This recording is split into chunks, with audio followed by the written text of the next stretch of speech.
Shalom. Shalom. Puji nama Tuhan. Apa kabarnya? Luar biasa. Puji nama Tuhan. Meskipun dalam kondisi pandemi, kita masih bisa beribadah meskipun online. Puji nama Tuhan karena kita adalah kepunyaan Allah. Kita umat Allah, kita pilihan Allah. Kita bersyukur punya Allah yang hebat, punya Allah yang ajaib. Hanya Dialah pengharapan kita. Saat ini mari kita bersiap untuk menyembah Tuhan. Mulut kita, hati kita akan menyembah, kita akan memuji Allah kita. Haleluya.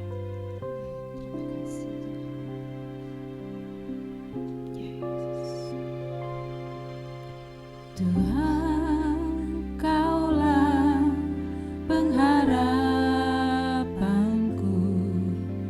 Ku percaya hanya kepadamu, Yesus. Kaulah perlindunganku, Engkau yang selalu ku puji.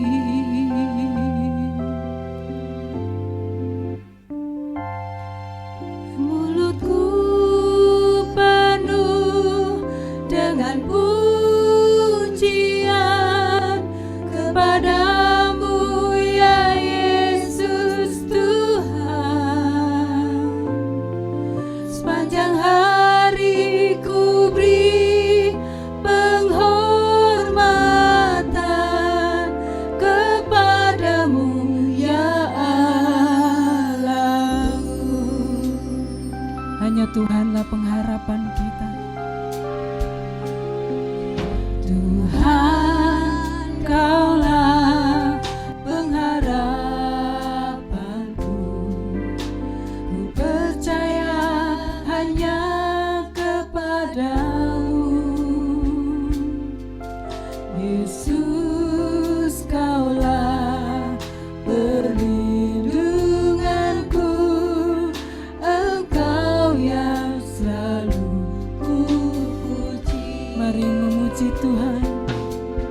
Mulutku penuh dengan pujian kepadamu, ya Yesus Tuhan. Sepanjang hari ku beri penghormatan kepadamu, ya Allah. Mulutku penuh dengan pujian. Mulutku penuh dengan pujian. Amin Tuhan. Kepadamu, ya Yesus Tuhan. Ini kerinduan kami Tuhan. Sepanjang hari ku beri penghormatan kepadamu, ya Allah. Haleluya. Mulutku penuh dengan pujian. Amin Tuhan. Kepadamu, ya Yesus Tuhan. Panjang hari penghormatan kepadamu, ya Allahku. Sepanjang hari ku beri penghormatan kepadamu, ya Allah. Sepanjang hari kami beri penghormatan untuk-Mu Tuhan. Sepanjang hari penghormatan kepadamu, ya Allahku. Mari sembah Dia pengharapan kami. Kau Allah yang hidup. Haleluya. Oh.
menyalurkan puji-pujian kami Tuhan.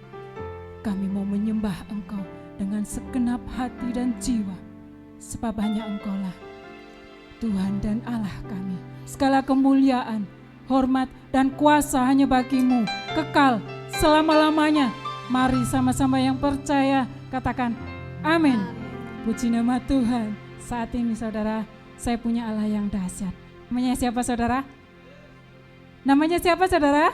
Yesus. Yesusku dahsyat.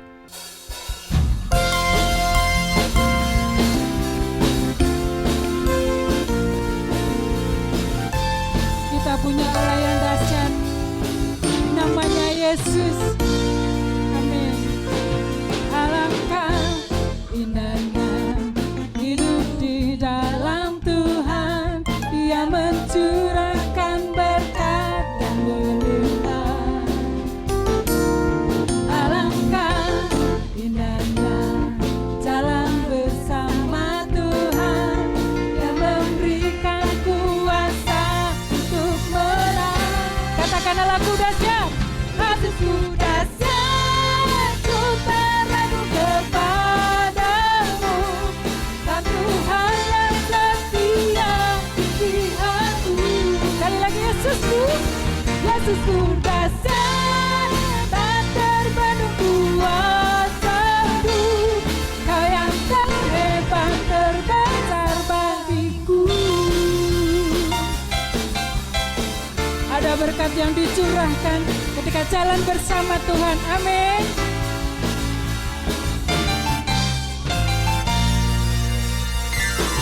Alangkah indahnya hidup di dalam Tuhan.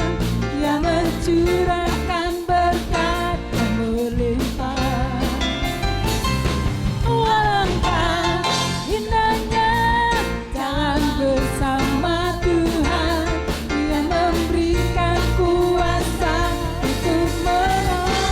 Yes, Yesusku dahsyat, Yesusku dahsyat, ku teradu kepadamu. Kau Tuhan yang setia di pihakku. Yesusku dahsyat, tak terbanding kuasamu. Kau yang terhebat terbesar bagiku. Katakan Yesusku, Yesusku dahsyat, ku teradu kepadamu. Kau Tuhan yang setia di pihakku. Yesusku dahsyat, tak terbanding kuasamu. Kau yang terhebat terbesar bagiku.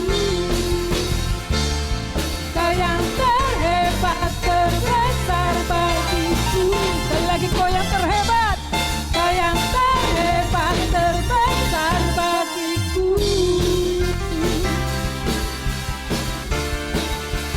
Amin. Kita punya Allah yang dahsyat. Yesus yang dahsyat.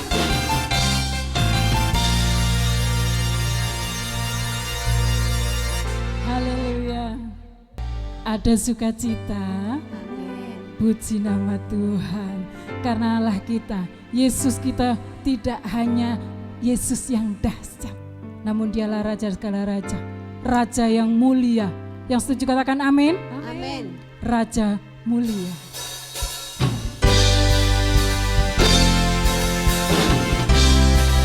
Dia yang memberi kuasa kita untuk menang. Namanya Yesus, kekal selamanya.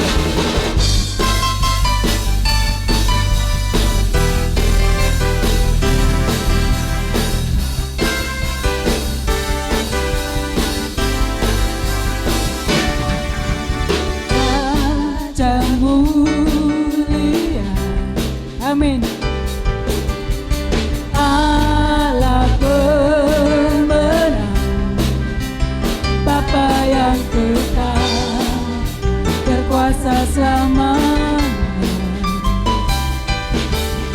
Segala ciptaan sujud menyembah, sujud menyembah.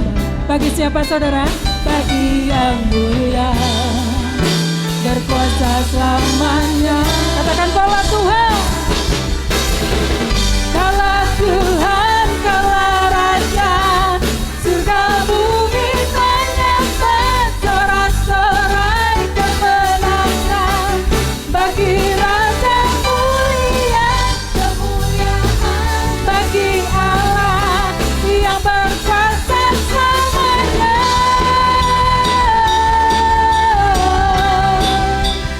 Engkaulah Raja.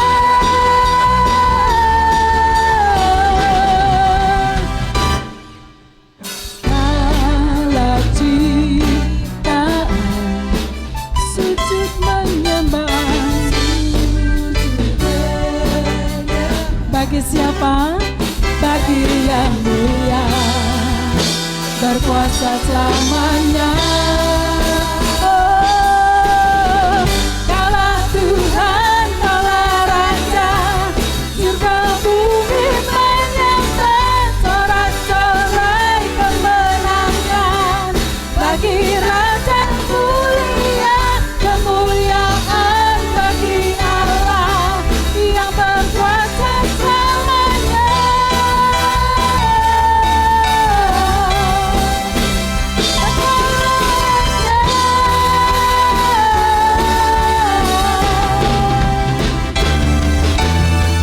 Kaulah Tuhan, kaulah Raja, surga bumi menyembah, sorak-sorai kemenangan.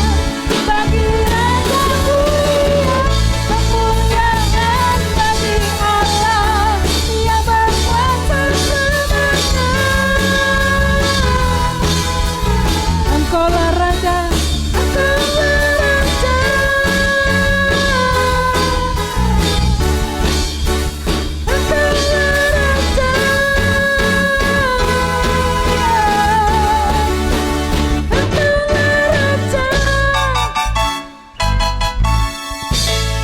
Haleluya, sorak-sorai kemuliaan bagi Tuhan. Puji nama Tuhan. Kita sudah banyak disegarkan melalui pujian. Sebentar kita akan mendengarkan firman Tuhan. Biarlah kita menangkap firman Tuhan sebagai kata-kata dari Allah yang merupakan janjinya. Ketika kita percayai, Tuhan akan menggenapi dalam kehidupan kita.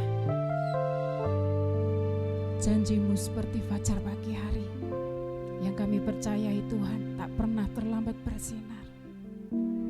Ya Yesus. Ketika ku hadapi kehidupan ini,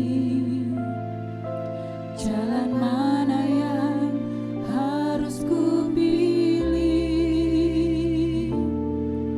Ku tahu ku tak mampu, ku tahu ku tak sanggup. Hanya Kau Tuhan tempat jawabanku. Maka ku tak pernah sendiri, sebab Engkau Allah yang menggendongku. Tanganmu membelaiku, cintamu memuaskanku. Kau mengangkatku ke tempat yang tinggi. Janjimu seperti fajar Tuhan, janjimu seperti fajar pagi hari.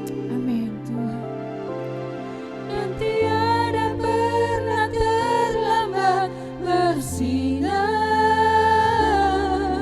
Cintamu seperti sungai yang mengalir.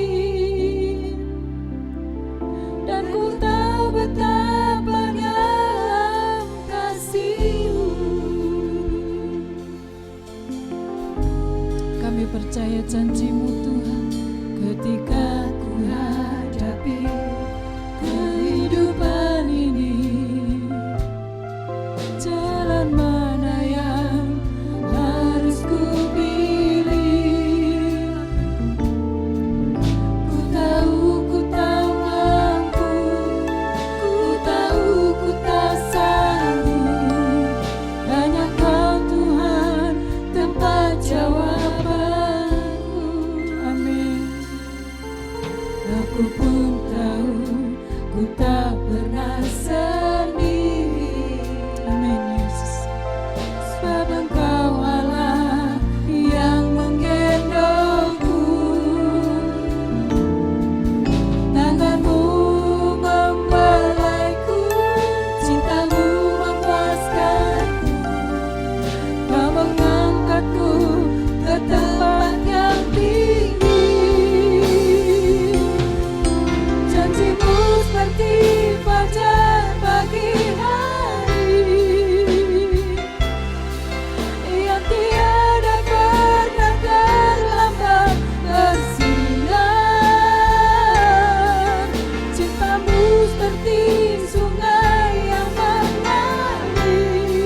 tiada pernah terlambat. Cintamu seperti sungai yang mengalir, dan ku tahu betapa dalam kasih-Mu, dan ku tahu betapa dalam kasih-Mu, dan ku tahu betapa dalam kasih-Mu.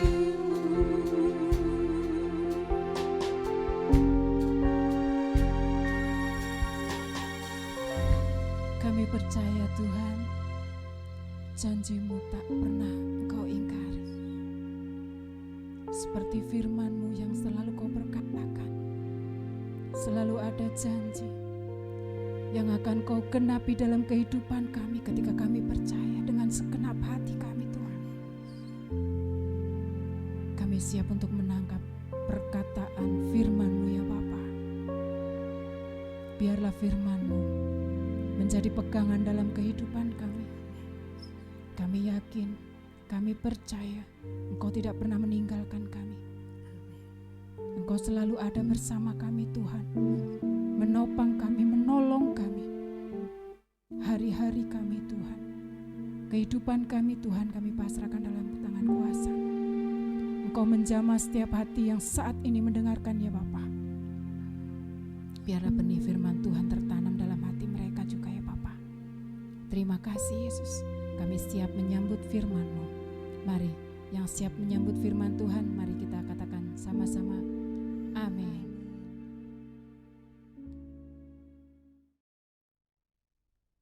Mari kita berdoa sebelum kita mempelajari kebenaran firman Tuhan bersama-sama. Kita berdoa bersama. Bapa di surga, Bapa yang kami kenal di dalam nama Tuhan Yesus Kristus, kami bersyukur kepadamu karena hari ini kami diberikan kesempatan untuk kembali kami boleh beribadah, kami boleh bersekutu, memuji, membesarkan nama-Mu. Dan kami Tuhan sesaat lagi akan belajar kebenaran firman-Mu. Mari Engkau Allah menolong setiap kami dalam bagian kami masing-masing. Berikan kami hati dan telinga seorang murid yang kami dapat menerima, mendengar, menangkap setiap kebenaran firman-Mu, sehingga Tuhan pada akhirnya setiap kebenaran firman ini boleh bertumbuh dan berbuah dalam setiap kehidupan kami masing-masing. Terima kasih Tuhan, berkaryalah di dalam dan melalui kami. Waktu ini kami serahkan ke dalam tangan-Mu, demi nama-Mu Allah kami yang hidup, Gembala kami yang baik, kami berdoa dan kami bersyukur. Amin. Shalom Bapak Ibu Saudara yang terkasih di dalam nama Tuhan Yesus Kristus. Pertama-tama saya mengucapkan terima kasih kepada Bapak Ibu Gembala, Bapak Pendeta Andi Winarko yang telah mengizinkan saya untuk bisa beribadah bersama-sama dengan Bapak Ibu Saudara sekalian di hari ini. Ya, puji nama Tuhan. Hari ini kita mau mempelajari suatu kebenaran firman Tuhan bersama-sama yang saya bungkus di dalam sebuah tema investasi atau konsumsi. Ya, tapi kali ini investasi atau konsumsinya kita nggak lagi mau ngomongin uang ya Bapak Ibu Saudara ya. Seringkali kalau kita bilang investasi atau kita itu orang yang ini konsumsinya tinggi. Nah itu biasanya kita pelaku-pelaku ekonomi. Tapi kali ini saya mau membawa sebuah sudut pandang yang berbeda mengenai investasi atau konsumsi, di mana kita nggak mau membahas uang, kita bukan mau membahas investasi, oh saya mau invest tanah, invest gedung, invest saham dan sebagainya, enggak. Tapi bagaimana kita memilih antara saya mau menginvestasikan waktu saya atau saya hanya mau mengkonsumsi waktu saya. Jadi Bapak Ibu Saudara, seperti yang kita ketahui bersama, kalau investasi itu memang kita akan memberikan atau kita akan melepas, kita akan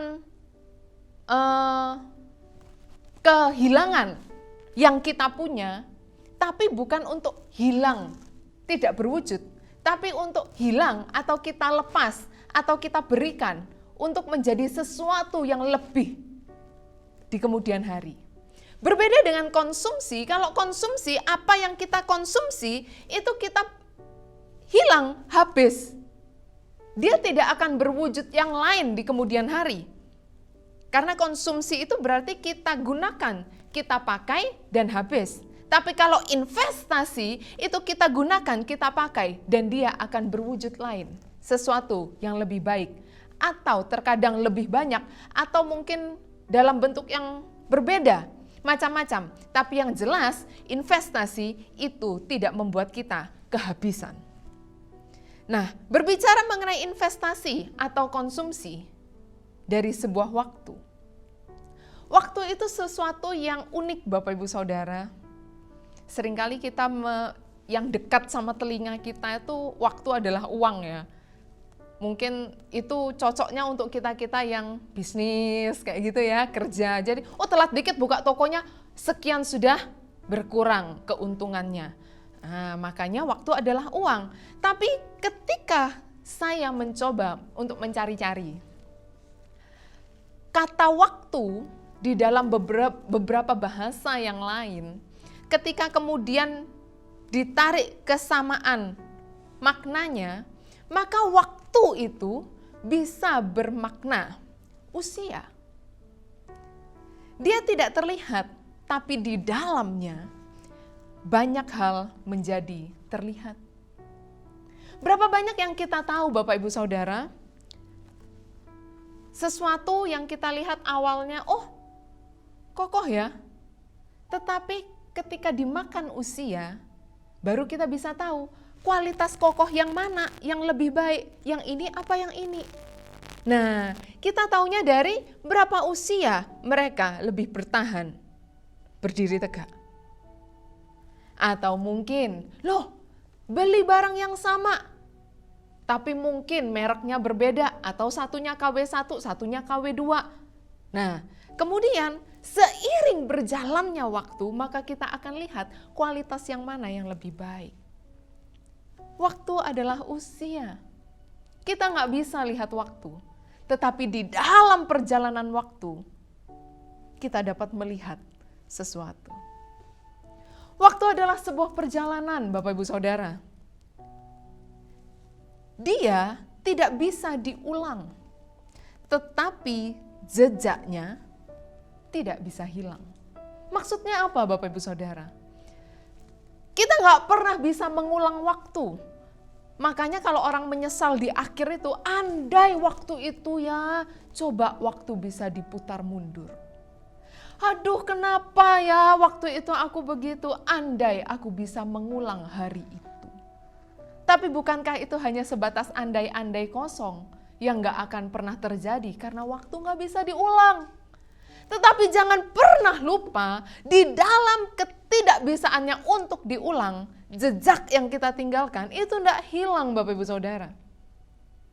Apa yang kita lakukan di waktu yang kemarin itu meninggalkan jejak untuk waktu yang sekarang.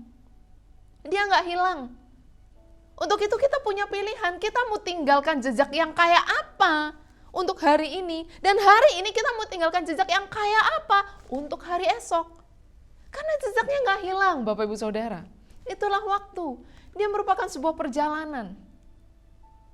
Pernah berjalan di sebuah mungkin pasir, mungkin sebuah tanah yang ketika kita berjalan, kita sampai di sini. Tapi kalau kita menoleh ke belakang, di belakang itu ada jejak-jejak kaki kita. Nah, itu waktu Bapak Ibu Saudara. Apalagi yang kita tahu dari waktu? Waktu itu seperti sebuah musim. Dia tidak bisa kita hentikan, tetapi dia bisa menghentikan kita. Bukankah segala sesuatu ada musimnya, ada waktunya? Kalau sekarang waktunya untuk kita menabur, ya kita tidak bisa menuai. Karena belum waktunya untuk kita menuai. Tapi apa yang akan menghentikan kegiatan kita menabur? Adalah musim berikutnya. Bahwa sekarang udah gak cocok untuk kita nabur, sekarang waktunya untuk kita nuai. Cuacanya udah begini. Nah, yang pekerjaannya cocok tanam akan tahu itu, akan dekat dengan hal itu. Musim. Kita dalam kehidupan kita, loh, sekarang ini misalnya, untuk anak-anak kita yang sedang bertumbuh, loh, sekarang ini musimnya dia lagi belajar apa? Dia lagi belajar untuk ngoceh, untuk yang bayi-bayi. Maka ngocehnya baru mama, mama, mama, mama, mama. Tapi apa yang akan menghentikan dia untuk mama, mama, mama, mama? Musimnya. Dia sudah tidak di musim itu lagi, karena dia sudah beranjak ke musim berikutnya. Kita nggak bisa menghentikan waktu berputar. Tetapi ketika waktu itu berputar dan terus berjalan, waktu itu akan dapat menghentikan kita di suatu titik tertentu. Namun sayangnya Bapak Ibu Saudara, sebuah ironi. Di tengah begitu pentingnya, di tengah begitu bahayanya ketika kita miss atau melepaskan sedikit saja waktu itu. Ternyata kenyataannya manusia seringkali kehilangan kualitasnya seiring berjalannya waktu.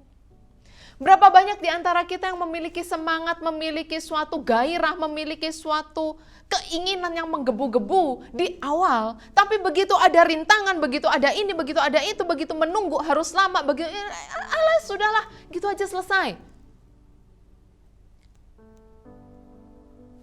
Apakah kualitas kita lekang dimakan usia waktu? Seringkali manusia gagal mempertahankan kualitasnya. Suatu ironi yang lain, di mana manusia seringkali menjadi orang yang bertanya-tanya. Dan dia dikuasai oleh ketakutan dalam menghadapi misteri perjalanan waktu. Kita nggak pernah tahu di depan kita akan melangkah di tanah yang seperti apa. Kita nggak pernah tahu 1 meter lagi tanah yang akan saya injak itu tanah yang rata, tanah yang berbatu, tanah yang berduri, atau tanah yang subur. Kita nggak tahu.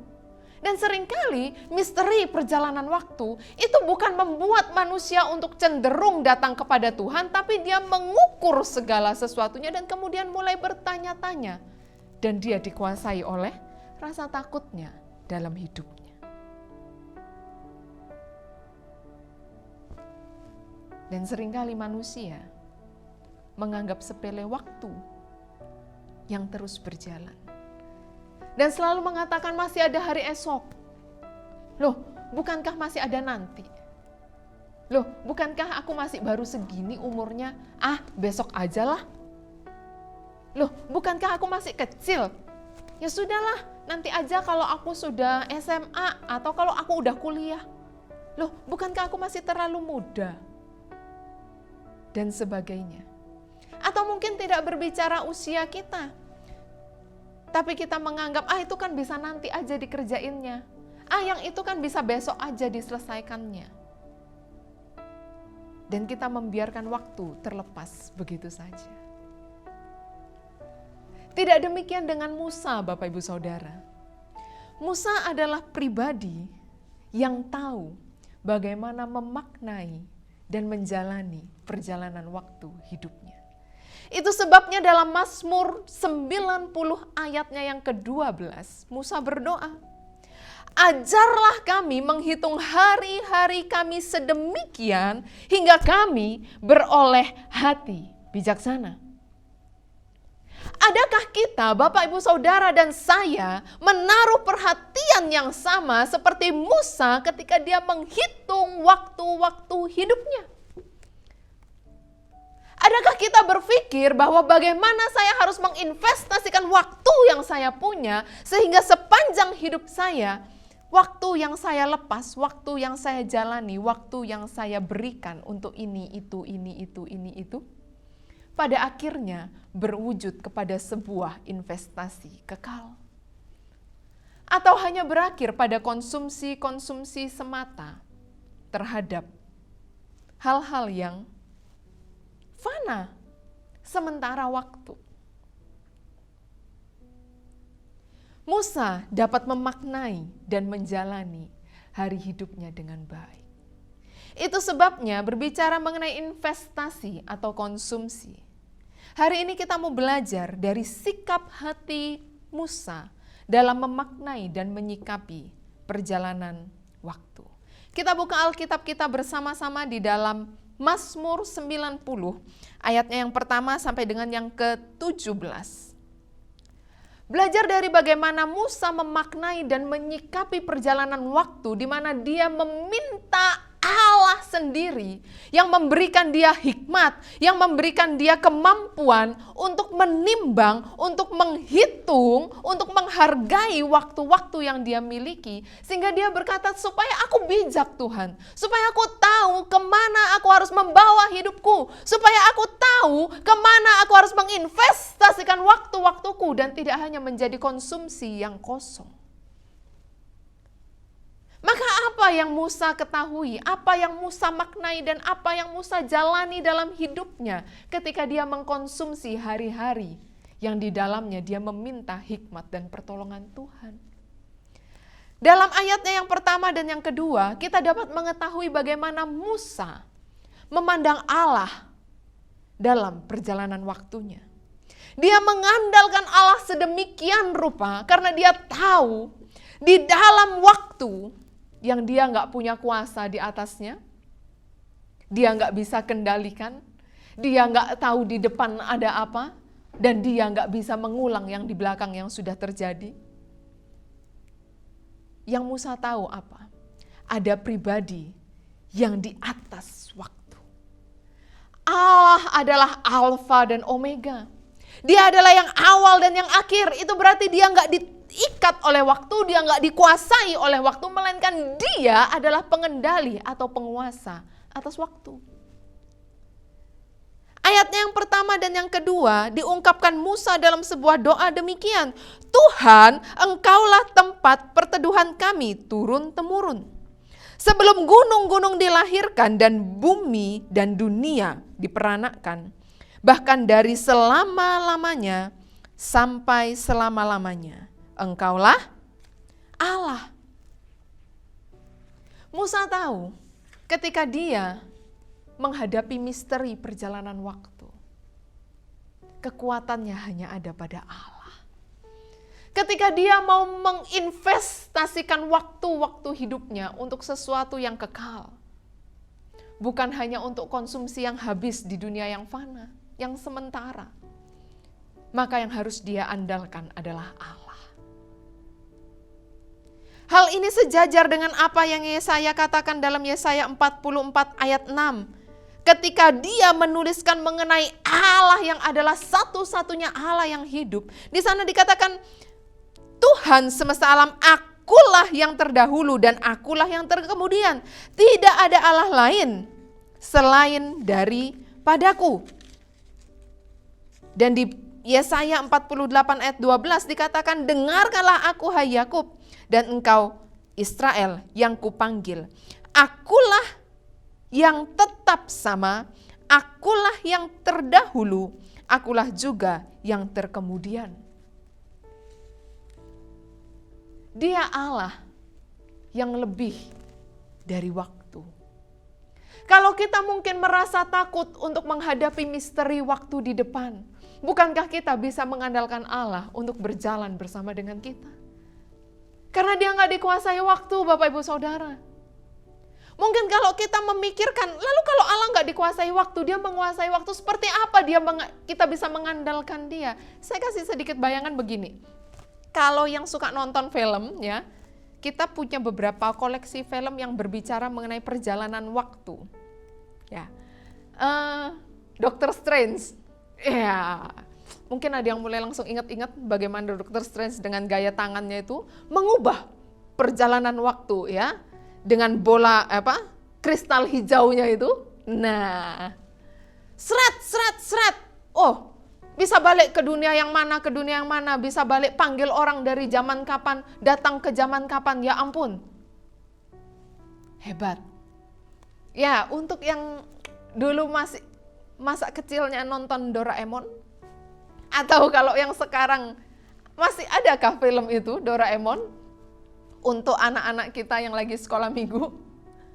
ada selorokan, laci yang merupakan mesin waktu, di mana akhirnya Doraemon, Nobita, dan teman-temannya itu bisa melakukan perjalanan waktu. Tapi bukan demikian cara Allah menguasai waktu, Bapak Ibu Saudara. Allah nggak pernah ajar kita untuk ya sudah nggak apa-apa, kamu lalai, kamu salah, kamu gagal, ya udah nanti kita balik ya pakai jurus perjalanan waktu, celing kita balik ke masa lalu kita menebus apa yang kita salah di kemarin hari, di tahun yang lalu, di tahun yang 2 tahun yang lalu dan seterusnya. Enggak. Allah tidak dikuasai waktu, Dia menguasai waktu sedemikian sehingga seperti apapun waktu itu berjalan, seperti apapun waktu itu terus berputar, tetapi rancangan Allah tidak pernah gagal untuk hidupmu dan hidupku di dalam tangannya. Amin.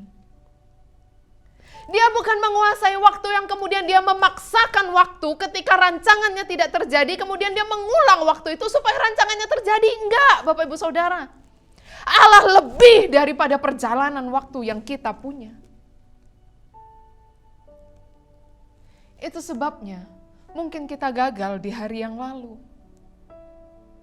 Tapi Allah nggak pernah gagal untuk melukis hidup kita sampai selesai. Mungkin kita takut di waktu yang ke depan.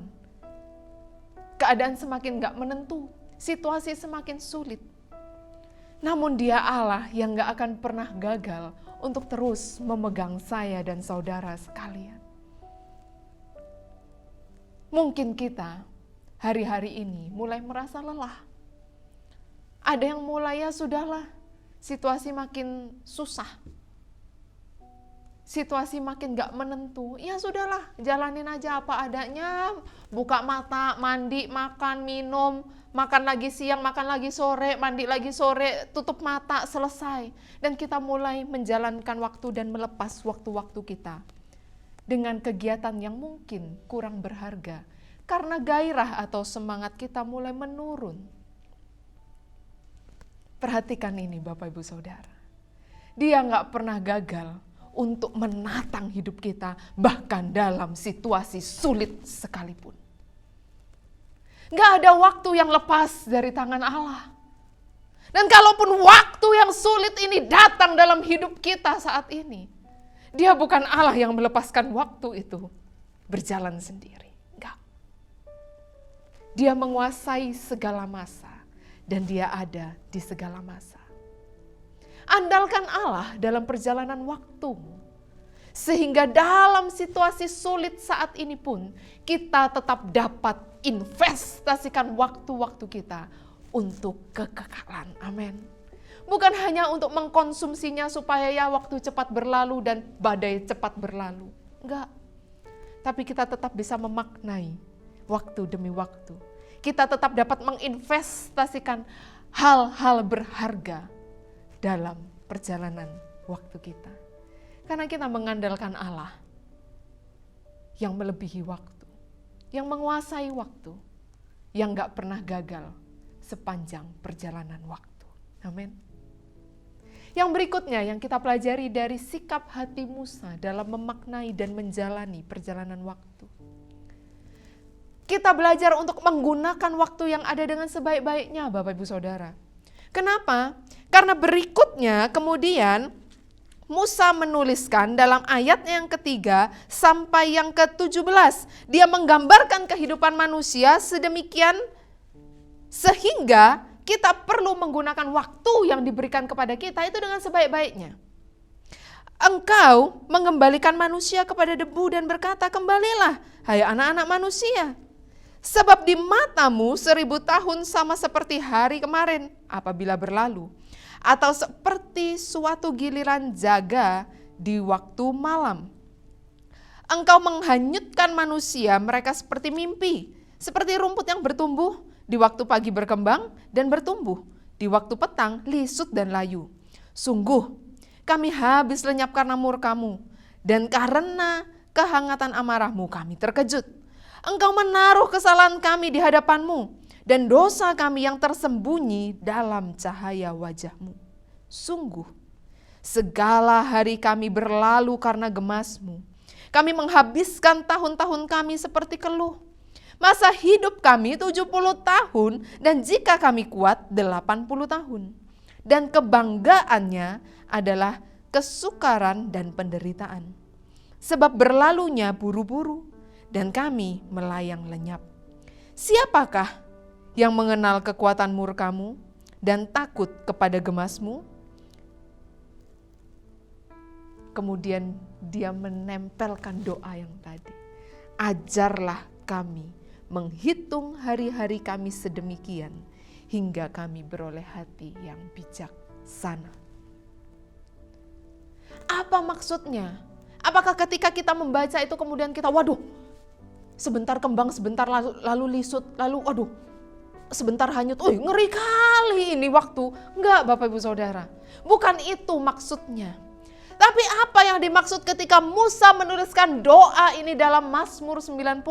Bahwa Musa ingin menitipkan sebuah pesan untuk kita menggunakan waktu-waktu yang kita punya dengan sebaik-baiknya. Karena kehidupan kita merupakan suatu perjalanan yang sementara dan memiliki batas akhir. Di mana kita nggak pernah tahu batas akhir saya dan saudara, batas akhir masing-masing pribadi kita nggak ada yang pernah tahu. Anggap kata batas akhir kita bukan kematian, tapi kedatangan Tuhan yang kedua kalinya. Bisa jadi. Anggap kata batas akhir kita bukan tutup usia, tapi batas akhir dalam kita berelasi dengan 1-2 orang tertentu. Di mana kita nggak pernah tahu, ternyata hari itu hari terakhir untuk saya ketemu dia ya. Nggak ada lagi. Coba waktu itu ya saya sampaikan. Coba lagi menyesal lagi. Kehidupan kita memiliki batas akhir. Tapi perhatikan ini Bapak Ibu Saudara yang terkasih. Apa-apa yang kita kerjakan, apa-apa yang kita lakukan, apa-apa yang kita investasikan, atau mungkin kita konsumsi dan biarkan dia lepas begitu saja. Dalam batas waktu yang sementara ini, akan kita pertanggungjawabkan di dalam kekekalan. Betul waktu hidup kita sementara, betul ada masanya, betul ada umurnya, betul segala sesuatu ada batasnya, betul kita nggak selamanya begini dan betul kita nggak selamanya hidup di bumi. Tetapi perhatikan bahwa apa-apa yang kita lakukan di dunia yang sementara ini, apa-apa yang kita lakukan sementara kita menjalani hidup ini, itu nggak begitu saja ditutup. Ketika kita menutup usia Bapak Ibu Saudara. Mungkin usia kita tertutup. Mungkin peti mati yang membawa jenazah kita tertutup. Tetapi pertanggungjawaban kita nggak ditutup di situ.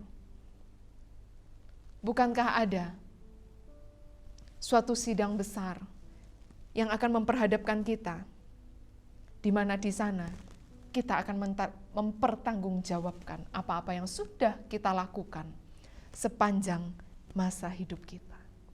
Itu sebabnya, apakah kita akan membiarkan konsumsi waktu kita hanya menjadi konsumsi sementara, habis dan selesai? Karena pertanggungjawaban kita ternyata kekal Bapak Ibu Saudara, enggak sementara. Atau kita benar-benar mau memperhitungkan untuk kita menggunakan waktu-waktu yang ada, kita nggak buang-buang waktu, kita nggak buang-buang kesempatan, tapi kita benar-benar memanfaatkan, menggunakan, memaksimalkan waktu yang dianugerahkan kepada kita untuk kita kemudian menumpuk investasi kita bagi kekekalan. Ini nggak lagi bicara katanya kalau nanti amalnya banyak atau enggak dosanya banyak lalu ditimbang. Enggak Bapak Ibu Saudara. Kita enggak berpikir seperti itu. Tapi investasi bagi kekekalan itu berbicara mengenai apa?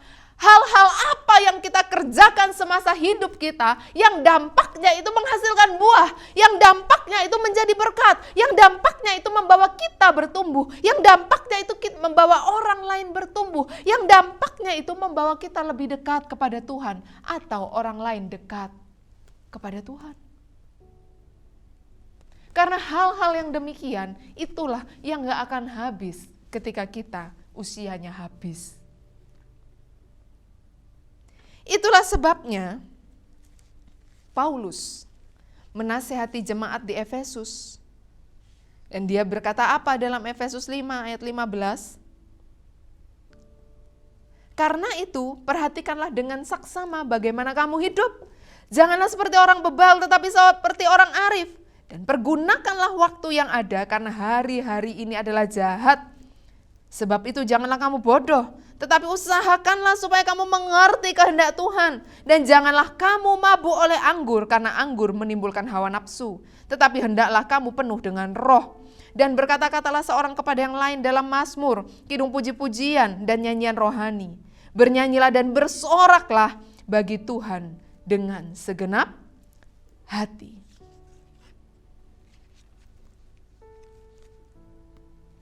Kalau kita dikuasai hanya dengan hal-hal duniawi, kesenangan kita belaka, kesenangan kita yang sementara, kita dianggap orang-orang yang bodoh, Bapak Ibu Saudara, enggak bijaksana.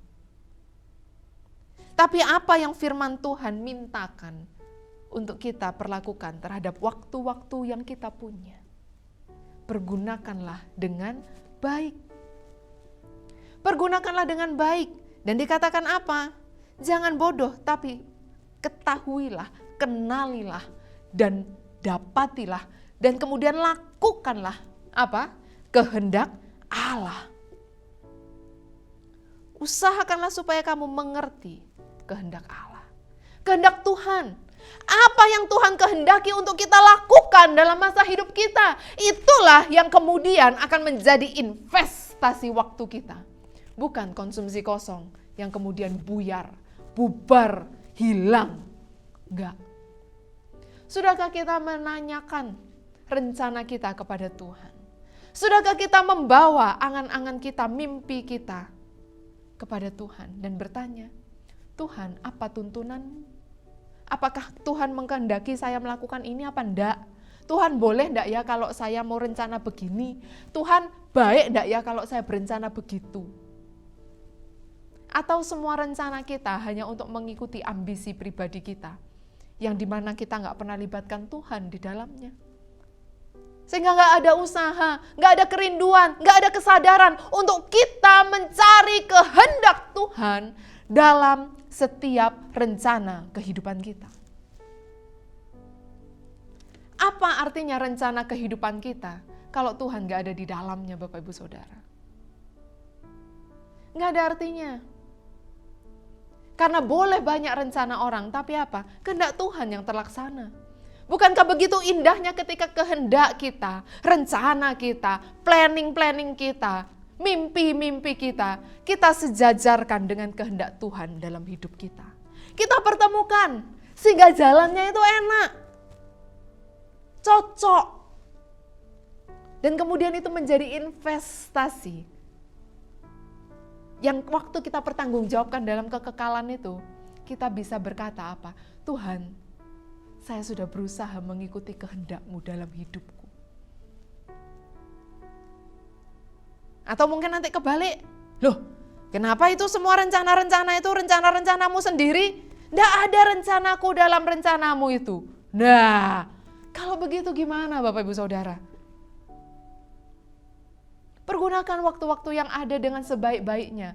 Tidak berbicara mengenai bagaimana kita harus menumpuk harta kekayaan kita dengan sebanyak-banyaknya. Oh, keuntungan datang banyak, berarti ini sebaik-baiknya. Atau mungkin kita sibuk dengan menyukakan, memuaskan diri kita sendiri. Oh, suka-suka, senang-senang, puas-puas. Oh, ini pergunakan waktu dengan sebaik-baiknya. Enggak begitu Bapak Ibu Saudara. Bukan berarti habis gini semua toko ditutup, semua usaha diselesaikan loh ya Bapak Ibu Saudara ya. Enggak. Terus yang sekolah, oh selesai, enggak usah belajar. Enggak, bukan begitu. Saya enggak bilang begitu. Ya, pergunakan waktu sebaik-baiknya itu berarti apa? Dalam bisnismu, dalam usahamu, dalam studimu, dalam pengembangan dirimu, dalam semua yang engkau rencanakan untuk engkau kerjakan dalam hidupmu. Pertemukan itu dengan kehendak Allah. Pertemukan. Minta tuntunan Tuhan. Benarkah apa yang akan saya kerjakan ini? Cocok nggak Tuhan? Sesuai nggak Tuhan? Boleh nggak Tuhan? Gitu. Ya. Sehingga nanti enak jalannya. Selanjutnya, ketika kita berusaha untuk menggunakan waktu-waktu yang ada ini dengan sebaik-baiknya, kita menyocokkan rencana kita dengan rencana Tuhan, kehendak kita dengan kehendak Tuhan. Itu yang namanya sebaik-baiknya. Maka sebenarnya apa yang Musa ajarkan kepada kita dalam ucapan syukur terakhirnya dalam doanya. Dia mengajarkan bahwa kita sebenarnya ketika kita mengandalkan Allah, ketika kita mengusahakan yang terbaik dalam waktu-waktu kita, itu sebenarnya kita sedang mengabdikan diri untuk mengasihi dan melayani Allah. Ayatnya yang ke-13 sampai dengan yang ke-17. Demikian, kembalilah ya Tuhan, berapa lama lagi? Dan sayangilah hamba-hambamu. Kenyangkanlah kami di waktu pagi dengan kasih setiamu, supaya kami bersorak-sorai dan bersukacita semasa hari-hari kami. Buatlah kami bersukacita seimbang dengan hari-hari Engkau menindas kami, seimbang dengan tahun-tahun kami mengalami celaka. Biarlah kelihatan kepada hamba-hambamu perbuatanmu, dan semarakmu kepada anak-anak mereka. Kiranya kemurahan Tuhan, Allah kami, atas kami. Dan teguhkanlah perbuatan tangan kami. Ya, perbuatan tangan kami, teguhkanlah itu. Sebuah implikasi praktis teologis yang hadir dari kesegambaran kita dengan Allah. Itu berarti kita memiliki unsur yang kekal, Bapak Ibu Saudara. Betul kalau kita meninggal ini daging gak jadi kekal karena kita akan dimakamkan. Tapi bukankah kita punya jiwa yang akan sampai kepada kekekalan? Karena kita memiliki unsur yang kekal dalam diri kita. Maka sebenarnya satu-satunya pribadi yang dapat benar-benar memberikan kepuasan yang sesungguhnya itu adalah pribadi yang kekal juga, yaitu Allah. Jadi untuk apa sih kalau kita hanya menumpuk atau mengumpulkan harta di bumi, yang itu hanya karena untuk kepuasan, kebanggaan, prestasi, yang sebenarnya kita nggak peruntukkan untuk Tuhan. Untuk apa sih kita menumpuk ilmu, yang itu hanya akan menjadi pencapaian, kebanggaan, prestasi yang itu enggak kita peruntukkan untuk Tuhan atau yang lainnya. Mari kita belajar untuk puas dengan apa yang Allah sediakan bagi kita. Puaskanlah hati kita dengan kasih setia Allah, sebab itu cukup untuk kita.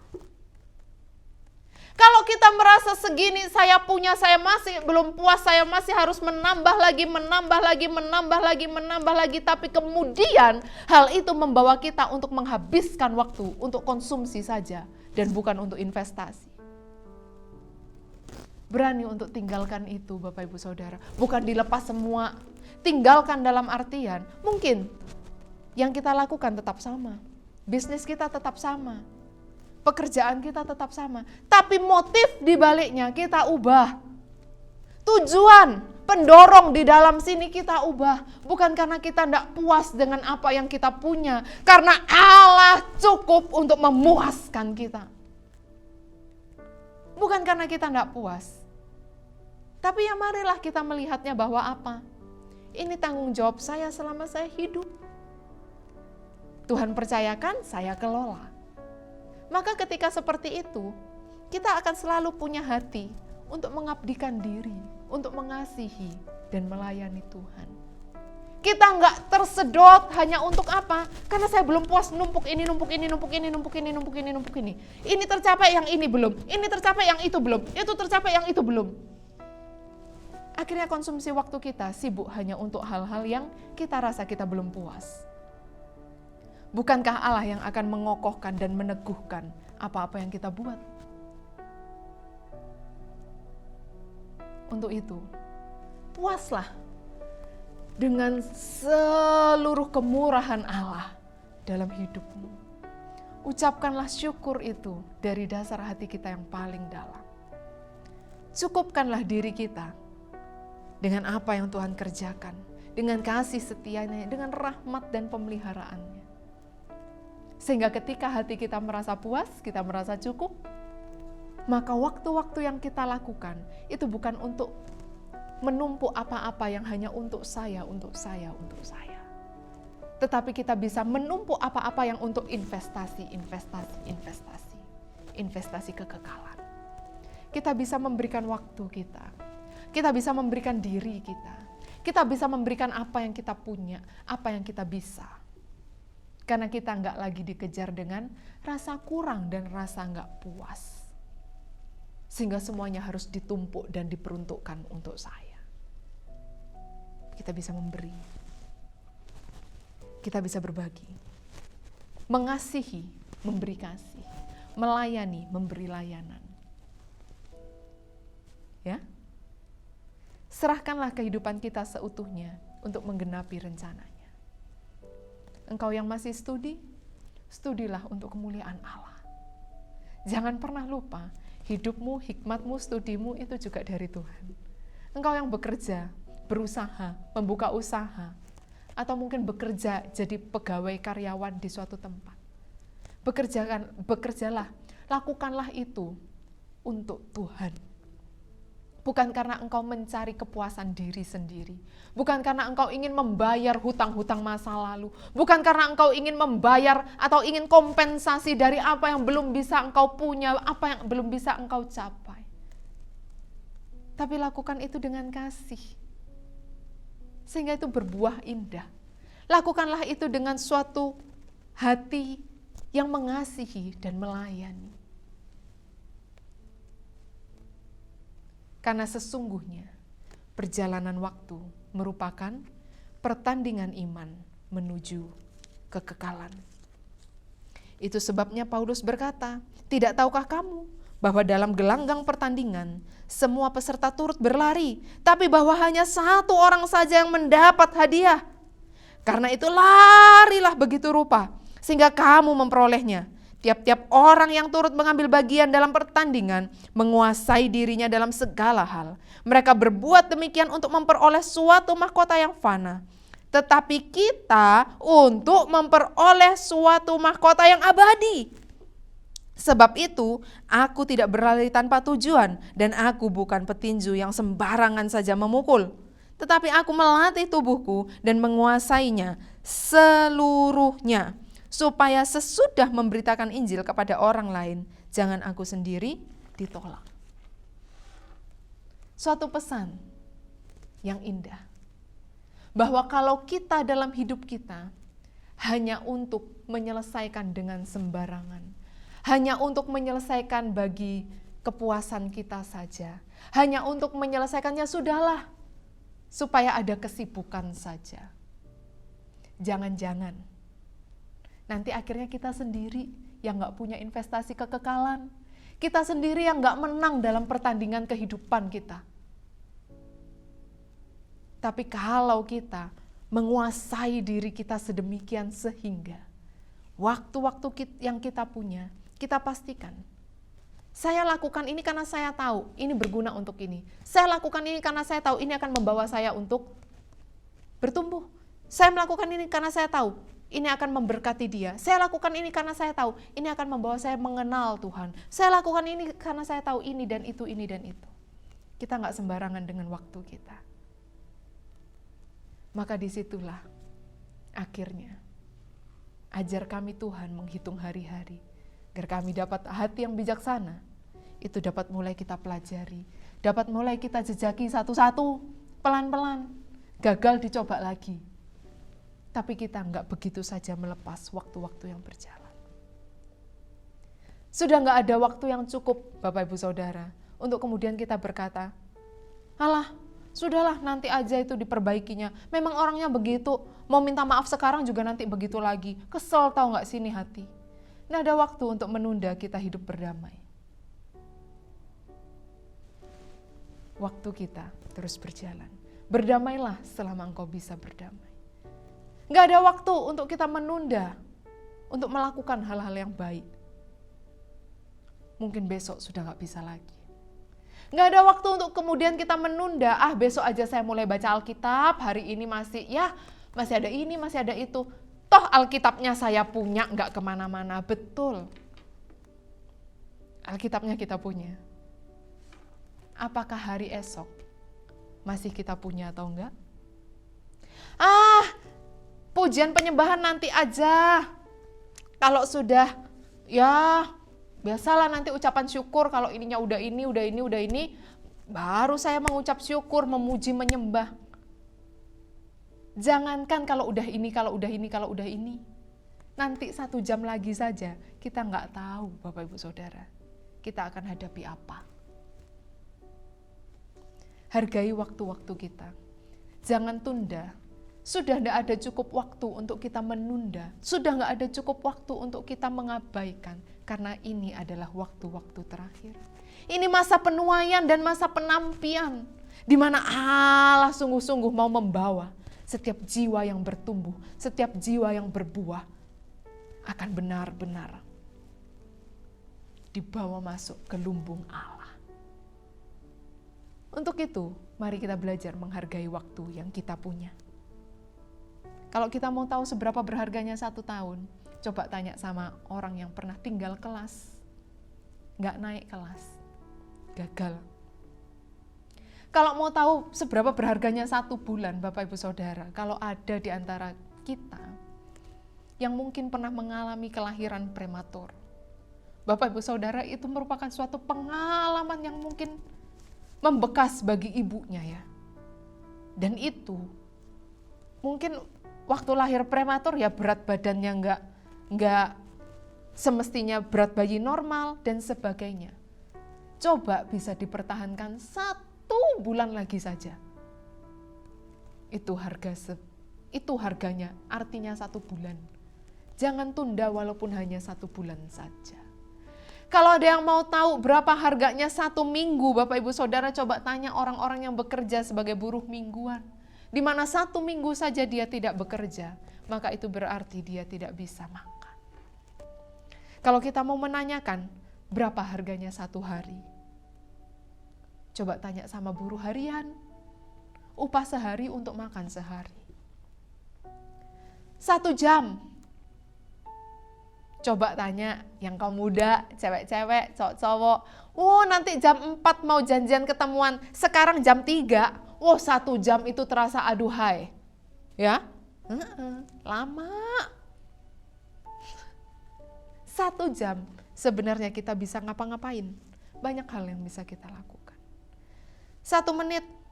Coba orang yang sudah ketinggalan tiket kereta, tiket pesawat 1 menit saja. Apa yang bisa itu pesawat ditarik turun lagi? Keretanya ditarik mundur lagi? Tidak bisa Bapak Ibu Saudara.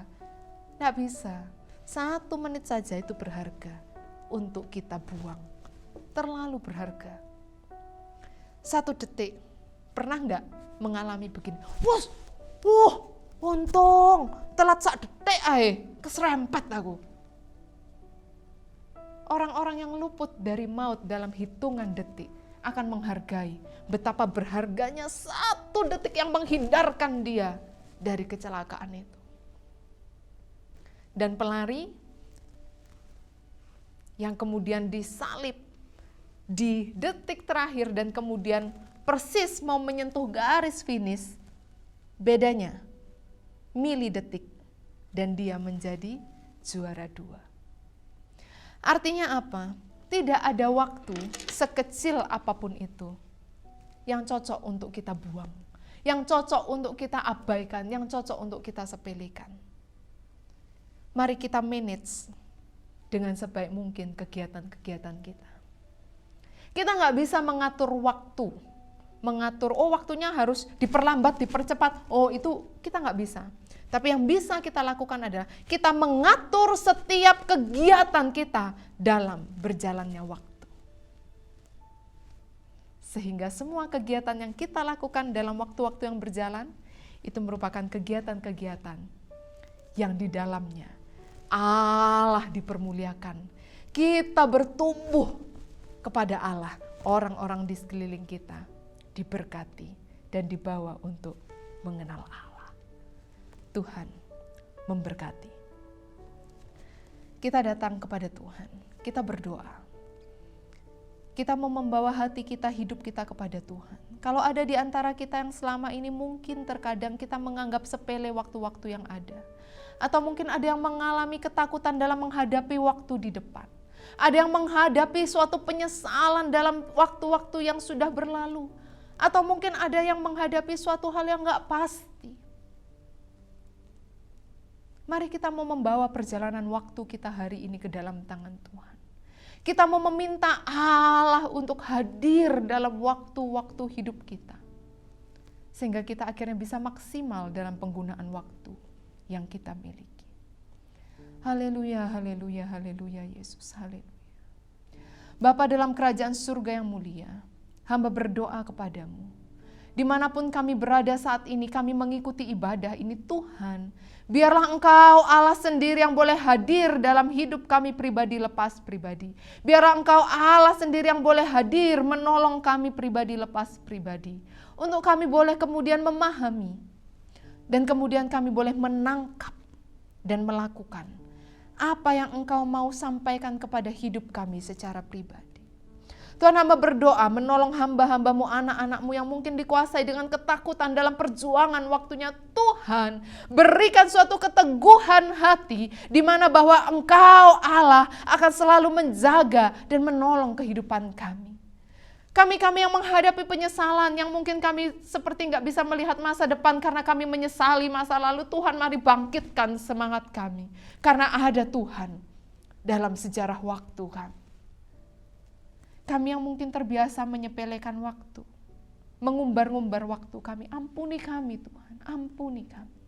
Kami mau belajar memaksimalkan apa-apa yang dapat kami maksimalkan dalam hidup kami.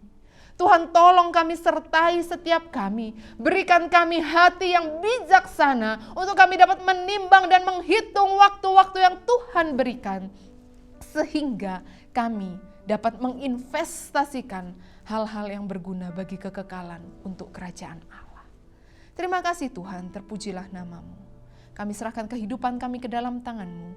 Kami menyerahkan hidup kami, hati kami untuk rencana dan kehendak-Mu. Di dalam nama Tuhan Yesus Kristus kami berdoa dan kami bersyukur. Amin.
berdoa, Bapa kami.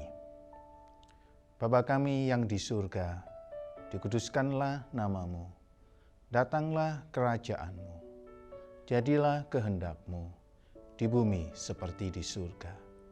Berikanlah kami pada hari ini makanan kami yang secukupnya, dan ampunilah kami akan kesalahan kami, seperti kami juga mengampuni orang yang bersalah kepada kami. Dan janganlah membawa kami ke dalam pencobaan, tapi lepaskanlah kami daripada yang jahat.